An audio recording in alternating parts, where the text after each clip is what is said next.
Coming up, we have the Oakland Center. We're going to bring you there. And a Grind for Green event. And we're going to have a tribute to a young man who went to June Jordan who was killed. So stick around. Yo TV. Oh boy, yeah, we Yo TV, we back here. Youth culture, youth voices, youth power, coming at you. What's happening, we Yo TV out here? Before we go any further, I have to big up the magazine. Youth Outlook.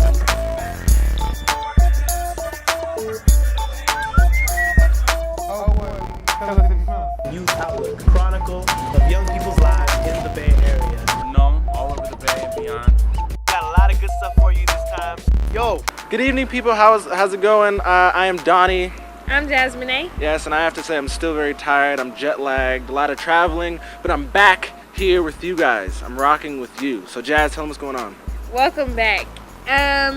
So right now we're gonna go to Oakland, to the Oakland Youth Center, where we talk to Mrs. Lee, who is a mentor to the youth in that community. So let's go. We got fobs out here, we got squares, we got nerds, we got gangsters, we got thugs, we got drug dealers, we got almost everything out here. And they all hang out peacefully? Yeah, we all get along. Anytime. When we were children, this was actually my playground. My name is Darlene Lee, and I work here at the Lincoln Square Recreation Center. I have been employed with the Parks and Recreation since 1982.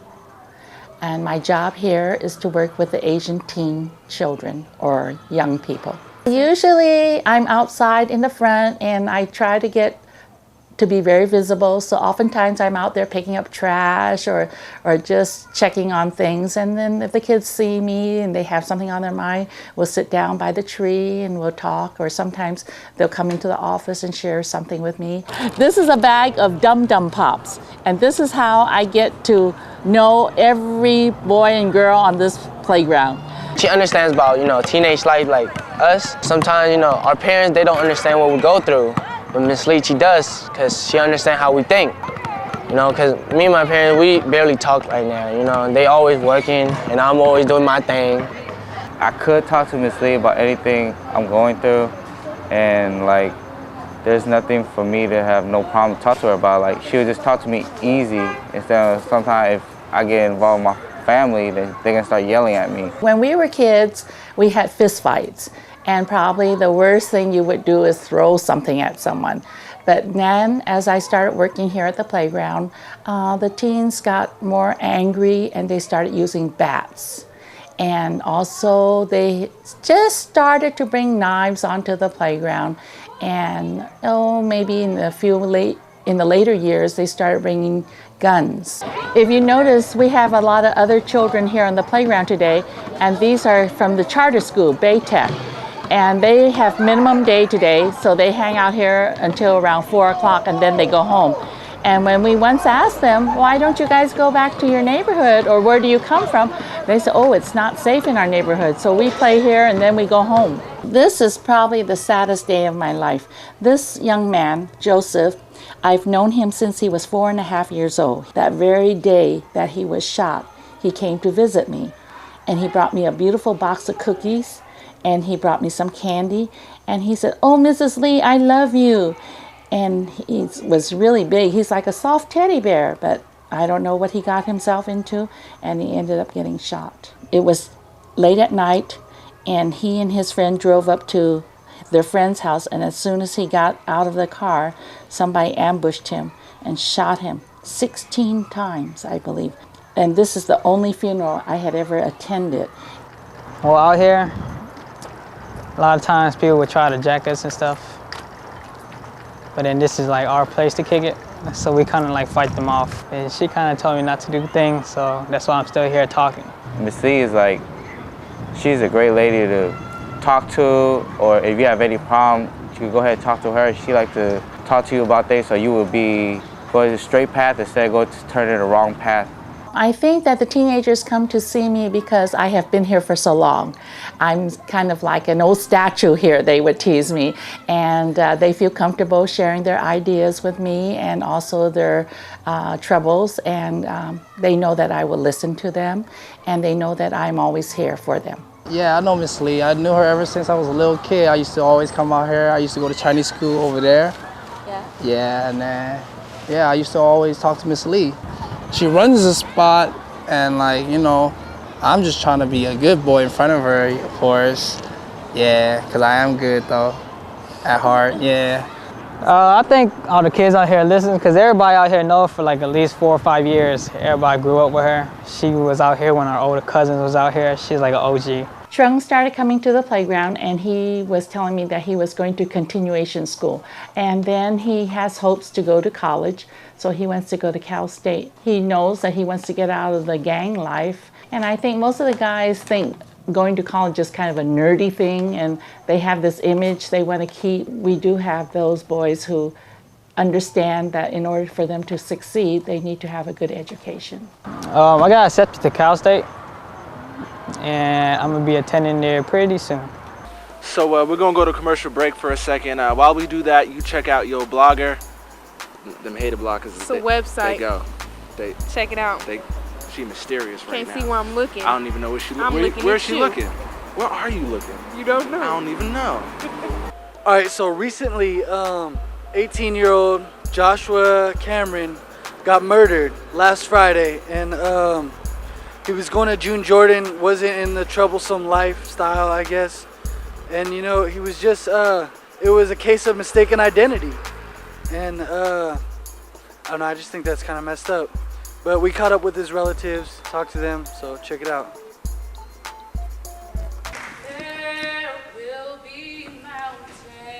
I brought a quote from perhaps the most read author on the face of the earth. I brought a quote from the person that writes the fortune cookies.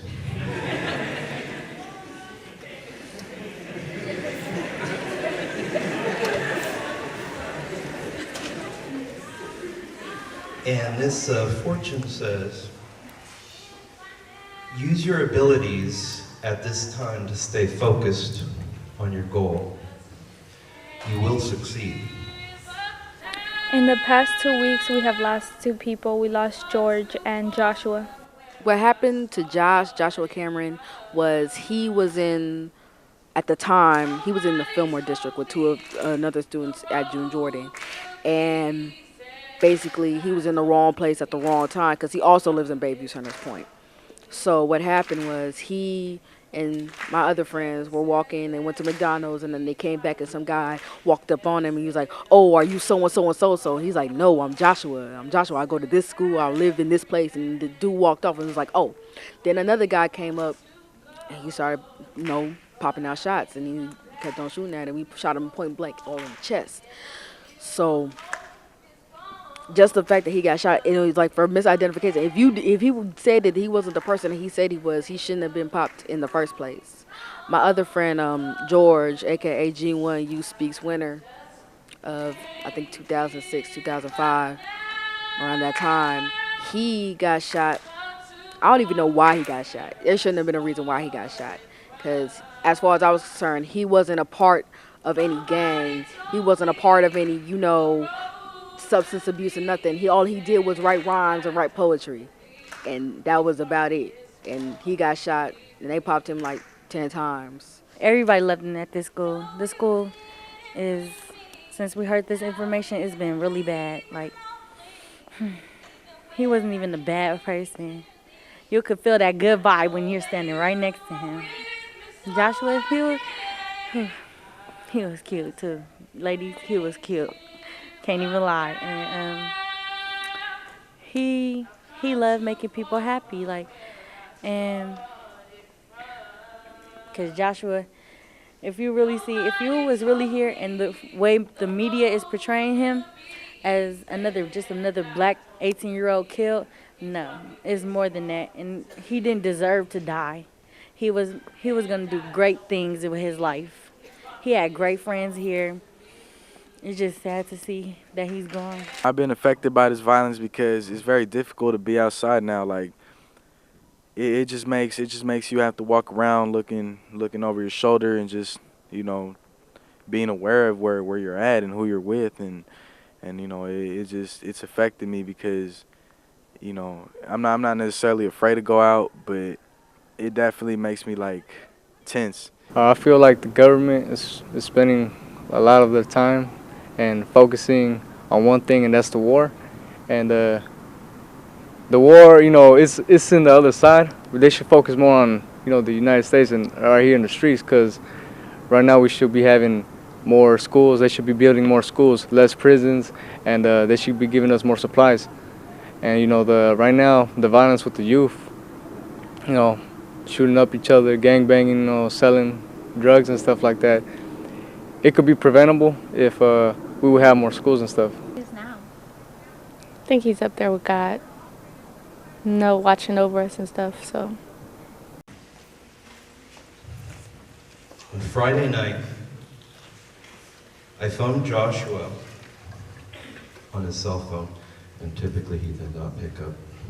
He thought it was probably Dad. And, but I was leaving a message for him. I was tired and I was not gonna make dinner that night. And so I went out and got him something that I thought that he would like, and I went to a Chinese restaurant. I brought it home. He didn't come home that night. And he never did read that fortune that I read to you in the beginning. He didn't read that, he's hearing it now, and now that you know that little prelude, I want to read it to you again so that you can really hear it. Use your abilities at this time to stay focused on your goal. You will succeed. God bless you all. We're gonna go to a quick commercial break right now, but be sure to check out yothoutlook.org. Check out videos, check out blogs, whatever you want, whatever you're interested in. Check it out. So I hope you guys are enjoying the show so far. Next up, we have a clip for you. Grind for the Green. It's how hip hop and the environment, collide, bang. It's how they coincide, how they work together. It was an event at Yerba Buena Gardens downtown, Metreon area. If you know SF, you know what I'm talking about. So check out the clip right now. What? Where are you going? Where are you going? Hey, what's up everybody? It's Erica X. We're in the beautiful Yerba Buena Gardens today for a very, very exciting event. We have the G4G conference, the culmination of the G4G conference. And for those out there who have no idea what Grind for the Green is, we're about to tell you right now. I'm standing here with beautiful Miss Pandora. It's a wonderful day. And why don't you tell us a little bit about how this whole event got started? What is the whole idea behind Green Jobs? It's been 4 different conferences, occasions. The first one was like an all-day conference in SF State, which is another partner. Just educating young people about first what's going on in terms of environmental careers, what's going on with the environment. The little things you guys can do, like lightening the load in your trunk in your car will reduce the emissions of gas from your car, or like, you know, turning out your lights, these little things that you can do. And they had 2 more events that also educated the young people more, and it drew out a lot of young people because you hear hip hop and getting a career in hip hop, and young people came out. And then the green part was kind of like, oh, and that's right, it's green too. So it wasn't thrown in their faces. It was like an undercurrent, but very positive. It was an all youth run. It's been all youth run events. The Grind for the Green, I think there's 7 or 8 young people who've been working the whole summer. And so this is the culminating event, and it's a solar powered hip hop concert, the first youth-run solar-powered hip-hop concert in the United States. And so we're acting as a model, saying, you know what, young people already are green. Young people already are trying to create and have green jobs. We just really need the finances and the adult support so that young people can continue with this path. Okay, so as you guys know, we're chilling on the hate. We both came up on some pretty great stuff today. She got a cool Michael Jackson pin. Is he gonna say a few words? That was disturbing. Anyway, we're gonna go to commercial right now. I'm gonna try to recover from that. While we do that, you check out newamericanmedia.org. Oh, he's still doing it. He's still... Hello, friends and family, homies, pals, little Timmy, Sarah, and all you boys and girls. Today we're going to explore a new word in our series. What did he just say? The word this week? Hater blockers. Can you say hater blockers? Now listen to it in use. I feel really anonymous with these glasses on. Like I can do Hater anything. blockers? I got my hater blockers. You never heard of hater blockers? You never heard of Creeper? Creeper? I got my hater blockers You don't watch on. Jamie Foxx, G's to Gents, or whatever? It's the greatest show. There's this guy named Creeper, and he has sunglasses, and he calls them hater blockers, and he never takes them off. It's actually really good name, whatever. They're my hater blockers. This has been another installment of What Did He Just Say? On Yo TV. Stay tuned next week for more words that make absolutely no sense. Obama, Biden, McCain, Palin, we are, caught up in politics and who's going to be the next president, the next vice president. But there are some very serious propositions on the ballot. This is true. And California, you got to look out for Prop 6. It's scary, it's big, it affects a lot of young people in some not so great ways, and you need to look at it. So tell me what it is. Yeah, it's like Prop 21. It's young people as young as 14 who are tried or accused of being in gangs. If they're convicted, they will serve in federal prison like an adult, like a big boy, the big girl, and their kids, their babies. Yeah. So we talked to some people who are anti this, and talk to the people. Be aware. Prop 6 is a California proposition that's being introduced by George Renner, who is a Republican senator from Southern California. The author of Prop 6 is Mike Reynolds, who was also the author of 3 Strikes. It's what we at the Burns Institute like to call predatory legislation, which means the impact of the legislation will only apply to communities of color and target communities of color. It'll impact youth by lowering the age that a young person could be tried as an adult from 16 to 14. It will target youth and gang-related crimes with significant implications and additional years in sentencing if a young person is convicted of a crime that could be associated to a gang. This could be anything from vandalism to car theft. If it's committed by somebody that is known by law enforcement as a gang member, or who in a effort to try and lower their sentence admitted to being a gang member, they're considered a gang member. And so the way in which it will look on the ground floor is that if a young person gets arrested for carjacking and he's a known gang member, he'll not only get the sentence that he would have got of 5 years for carjacking, but he'll get an additional 5-year sentence for being a so-called gang member. California has a pretty extensive database that was set up obviously by the state. It's called CalGangs, and it has about 22,000 members in it. 200,000 members in it. 22,000 people, as we know today, have no knowledge that they're even listed in the gang database. It'll cost $1 billion to implement Prop 6, should it pass, and half a billion dollars every year after to continue to implement it. We're not really sure what the cost of, like the implications on courts or incarceration, cost of prison. As it stands now, it costs about $13,000 to imprison somebody for 1 year. Obviously, the amount of people that are going to be incarcerated will rise, and the state doesn't have a plan on where they're going to put these people. The Burns Institute is trying to get the word out and educate folks against Prop 6, to vote against Prop 6, because for the last 10 or 12 years, California has seen a number of legislations that negatively impact youth of color and communities of color.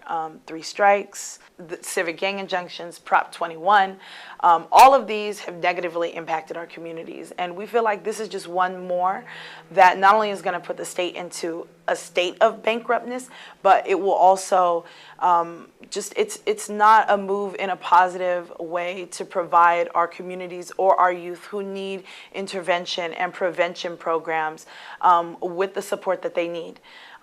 We know that the implications of this will result in more youth being funneled into the prison industrial complex system. We know that it'll mean more people being displaced with civic gang injunctions, more people being displaced for, previous crimes that many of them have already served time for. A couple of other things that Prop 6 does, as far as communities of color, is it would require folks that live in public housing to give an annual criminal background check. And that means all members of public housing. So if you live in a house and there's a 16-year-old and a grandma, but there's only 2 people on the lease, it doesn't mean that just the 2 people would have to submit a criminal background check. It means that every single person in the home. With the implications, if you've been convicted of a crime or a drug crime or a violent crime, it would mean that you're getting evicted.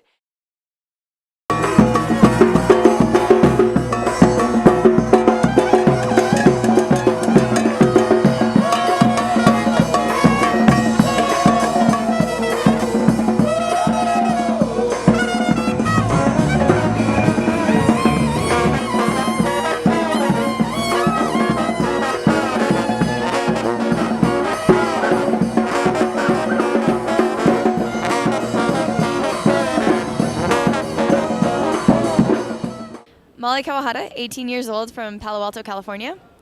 I'm here because I thought that it was really important that there was youth representation on the convention floor in Denver. I think that youth have played a huge role in Senator Obama's nomination in the primary and caucus states, and so that was largely due to the work of Students for Barack Obama. And I worked there, and I just really thought it was important that that was accurately represented. I'm a delegate for Congressional District 14, and so the reason I chose to run was because I really wanted that representation to exist. So I'm here from Palo Alto, California, representing the Silicon Valley area. It's Anna Eshu's district in California. This is the first time the Democratic National Convention sponsored a Delegate Service Day, sort of a testament to the importance of volunteer work.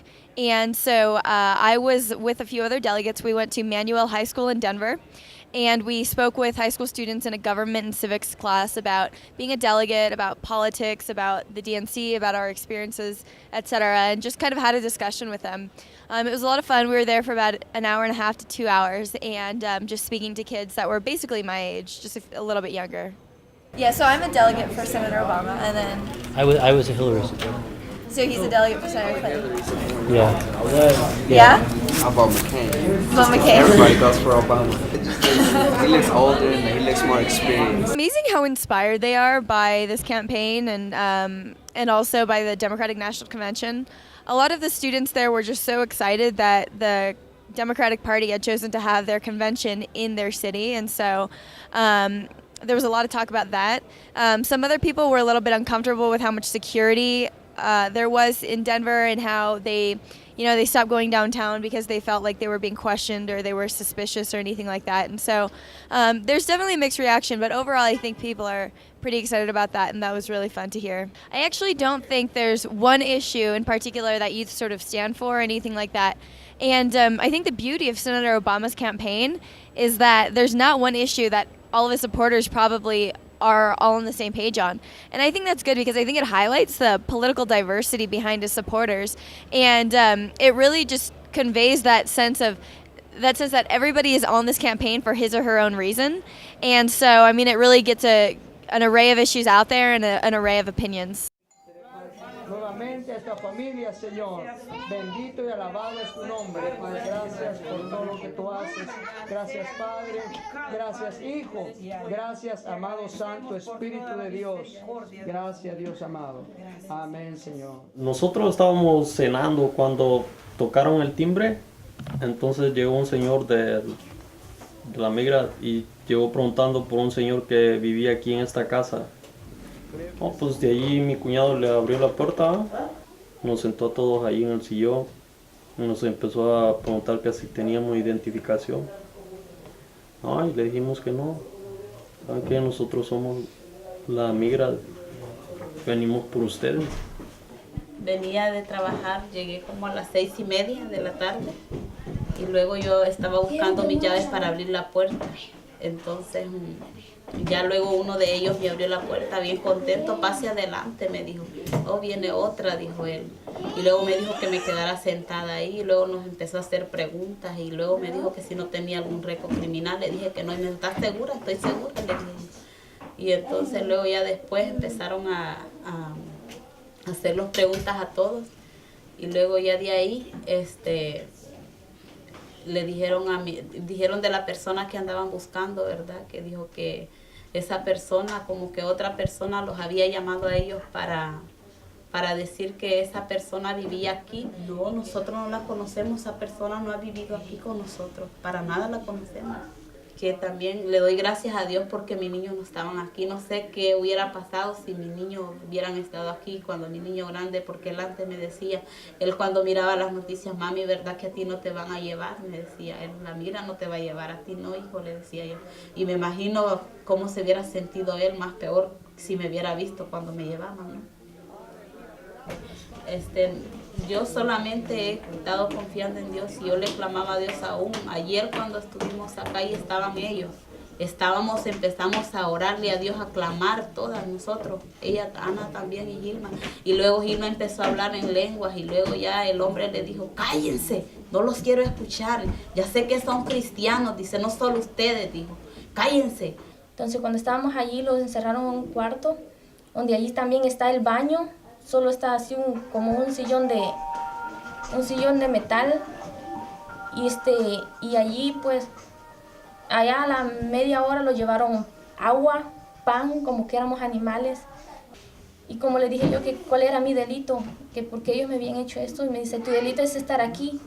Pero le digo, ese no es un delito estar aquí. Si uno viene aquí por necesidad, yo tengo mis hijos, yo trabajo por necesidad, y si estoy en este país por necesidad, por sacar a mis hijos adelante. Nos pusieron un aparato en el pie, que no podemos salir, estamos sin tejida.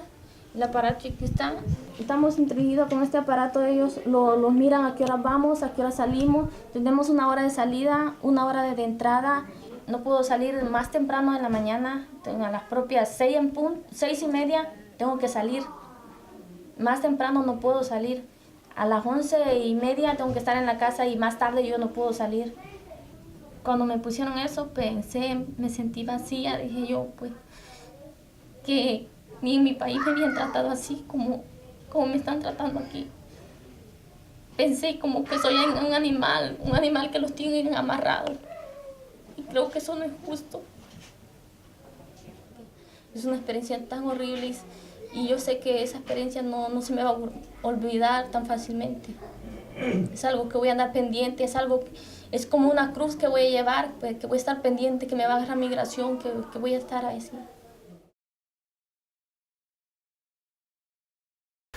Thank you guys for letting us into your home for a very short time. Hope you guys enjoyed it, learned some good stuff. We're heading out, but while we do that, you check out some of the websites, you know. YouthOutlook.org, Yes. NewAmericaMedia.org. Stay tuned to our show. Donnie, Jazz, Chris, have a good one. Get down now.